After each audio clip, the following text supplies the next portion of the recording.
नमस्कार दोस्तों, स्वागत है आपका बुक संवाद पर, जहां हम लाते हैं आपके लिए दुनिया की सबसे प्रभावित करने वाली किताबों की एंगेजिंग समरीज। आज हम लेकर आए हैं एक ऐसी किताब जो न सिर्फ पैसे की बात करती है, बल्कि जिंदगी में सोच बदलने की भी। Rich dad poor dad by Robert Kiyosaki. दोस्तों, लेखक कहते हैं कि उनके जिंदगी में दो पिता का प्रभाव था। एक थे उनके अपने पुअर डैड, बहुत पढ़े लिखे पीएचडी होल्डर, स्कूल के प्रिंसिपल, जो कहते थे कि पढ़ाई करो, अच्छी नौकरी पाओ और पैसा बचाओ। दूसरे थे रिच डैड, उनके दोस्त माइक के पापा, जिन्हें फॉर्मल एजुकेशन कम थी पर बिजनेस और इन्वेस्टमेंट का रियल ज्ञान था। सोचिए जरा, दोनों के विचार पैसे को लेकर बिल्कुल अलग थे। पुअर डैड कहते थे, पैसे की वजह से मत सोचो, बस मेहनत करो और जॉब पकड़ लो, घर ही सबसे बड़ा एसेट है। रिच डैड कहते थे, पैसे के लिए काम मत करो, पैसे को काम पर लगाओ, घर लायबिलिटी है, एसेट नहीं। यही है किताब की असली कहानी की शुरुआत। अब लेखक हमें एक मजेदार कहानी सुनाते हैं। रॉबर्ट और माइक दोनों 9 साल के बच्चे थे जब उन्होंने डिसाइड किया कि अमीर बनना है। एक दिन रॉबर्ट अपने दोस्त माइक के साथ रिच डैड के पास गए। उन्होंने एक बेसिक सवाल पूछा, कैसे अमीर बन सकते हैं? रिच डैड ने उन्हें एक ऑफर दिया, मैं तुम्हें सिखाऊंगा, पर क्लासरूम में नहीं, काम करते हुए। तुम्हें मेरे लिए काम करना होगा 10 सेंट्स पर आवर में, हर सैटरडे 3 घंटे। रॉबर्ट को लगा ये तो बहुत कम पैसा है, पर रिच डैड ने कहा, अगर तुम सिर्फ पैसा चाहते हो तो मत आओ, अगर सीखना चाहते हो तो काम करो। दोस्तों, ये एक्सपीरियंस ही असली शिक्षा थी। रॉबर्ट और माइक ने मिसेस मार्टिन के स्मॉल सुपरमार्केट में काम शुरू किया। उनका काम था शेल्फ से कैंड गुड्स उतारना, डस्ट साफ करना, फिर से रखना। बोरिंग सा काम, लेकिन रिच डैड का प्लान कुछ और था। 3 हफ्ते बाद रॉबर्ट परेशान हो गया। सिर्फ 30 सेंट कमाना, बोर होना और रिच डैड से मिलना भी नहीं, ये तो स्लेव जैसी फीलिंग थी। रॉबर्ट ने क्विट करने का डिसीजन लिया। ये बात मुझे बहुत प्रभावित करती है। जब रॉबर्ट रिच डैड से मिले तो उन्होंने गुस्सा दिखाया। आपने प्रॉमिस किया था सिखाएंगे, पर सिखाया कुछ नहीं। रिच डैड ने जवाब दिया, मैं तुम्हें सिखा रहा हूं, पर तुम समझ नहीं रहे। लाइफ सबसे बड़ी टीचर है, लेक्चर्स नहीं देती, एक्सपीरियंसेस देती है। तब रिच डैड ने एक और टेस्ट किया। उन्होंने रॉबर्ट को 25 सेंट्स पर आवर ऑफर किया, फिर $1, फिर $2, फिर $5 पर आवर। सोचिए जरा, उस जमाने में $5 पर आवर मतलब रॉबर्ट दुनिया का सबसे अमीर बच्चा बन जाता। रॉबर्ट का दिल कर रहा था हाँ कहने का। न्यू बाइसिकल, बेसबॉल ग्लव, दोस्त का इंप्रेशन, सब कुछ मिल सकता था, पर समहाउ उसका मुंह बंद रहा। रिच डैड स्माइल किए और कहा, शाबाश, तुमने टेम्पटेशन को रेजिस्ट किया, यही है असली लेसन। अब लेखक हमें एक नया दृष्टिकोण देते हैं। रिच डैड ने एक्सप्लेन किया, देखो मिसेस मार्टिन को, देखो पार्क में बैठे लोगों को, ये सब पैसे के लिए काम कर रहे हैं, पैसे उनके लिए काम नहीं कर रहे। जॉब सिक्योरिटी का भरम, 3 वीक्स की वेकेशन, 45 साल बाद पेंशन, यही जिंदगी है इनकी। क्या तुम्हें ये एक्साइटिंग लगती है? रिच डैड ने सिखाया कि अगर तुम सिर्फ सैलरी के भरोसे हो, तुम हमेशा रैट रेस में फंसे रहोगे। जॉब से घर, घर से जॉब, यही चक्र चलता रहेगा। लेकिन अगर तुम एसेट्स बनाओगे, इन्वेस्टमेंट्स करोगे, पैसे को मल्टीप्लाई करोगे, तभी सच में फाइनेंशियली फ्री हो सकते हो। दोस्तों, बुक का सबसे बड़ा मंत्र है, रिच लोग एसेट्स खरीदते हैं, गरीब और मध्यम वर्ग लायबिलिटीज खरीदते हैं, जो एसेट समझ लेते हैं। कौन एसेट्स? जैसे प्रॉपर्टी जो रेंट देता है, स्टॉक्स जो डिविडेंड देते हैं, बिजनेस जो प्रॉफिट कमाता है, इंटेलेक्चुअल प्रॉपर्टी जो रॉयल्टी लाता है, जो आपके लिए पैसा कमा के लाता है बिना आपके डेली काम किए। और लायबिलिटीज जैसे कार लोन, मोबाइल फोन का ईएमआई, क्रेडिट कार्ड का डेट, घर का लोन, जो हर महीने पैसा निकालता है आपकी पॉकेट से।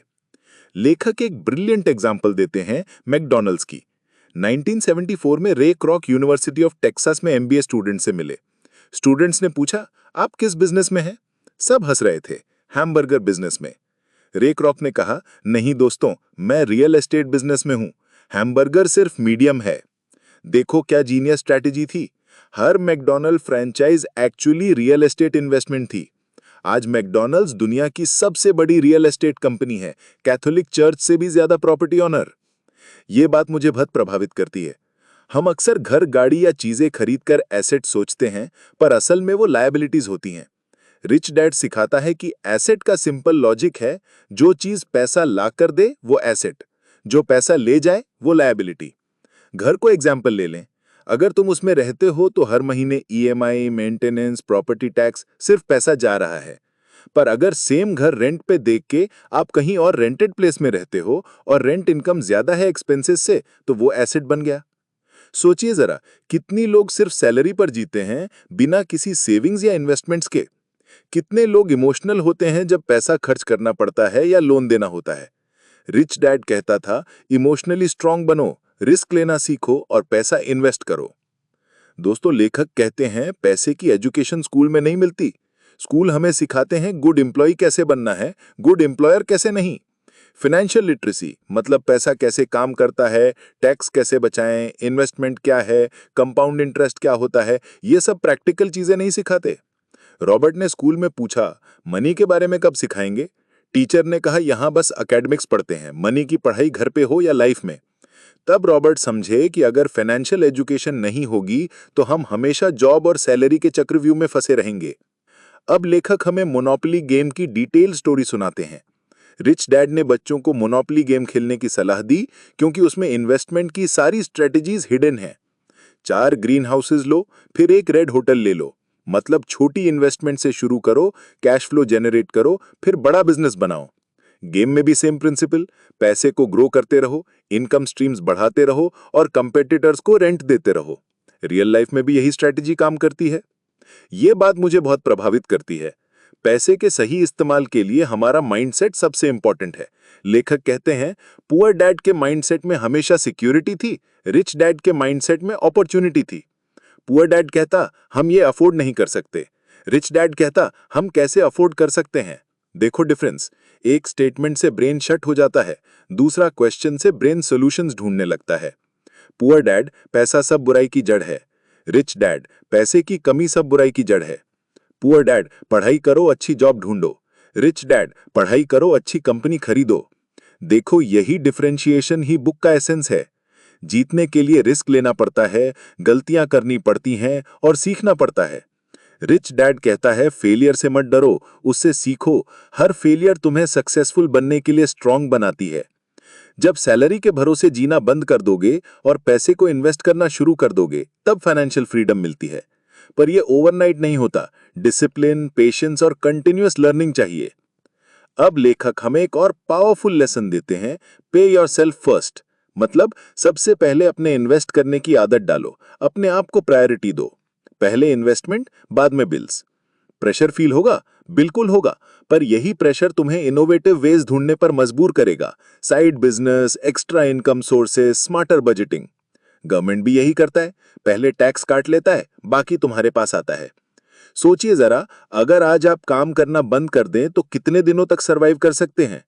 किताब कहती है कि इनकम एसेट्स से आ रही है, एक्सपेंसेस पूरे हो रहे हैं, तो आप फाइनेंशियली सिक्योर हैं। रिच डैड का formula, wealth is a person's ability to survive for so many days forward. मतलब अगर आज मैं काम करना बंद कर दूं तो कितने दिन तक जी सकता हूं। मिडिल क्लास माइंडसेट, जॉब से सैलरी, सैलरी से एक्सपेंसेस। रिच माइंडसेट, एसेट्स से इनकम, इनकम से लाइफस्टाइल और मोर एसेट्स। दोस्तों, बुक के कुछ गोल्डन कोट्स भी बार बार दिमाग में घूमते हैं। अमीर लोग पैसे के लिए काम नहीं करते, पैसा उनके लिए काम करता है। ब्रोक और पुअर में फर्क है। ब्रोक टेम्परेरी है, पुअर इटर्नल माइंडसेट है।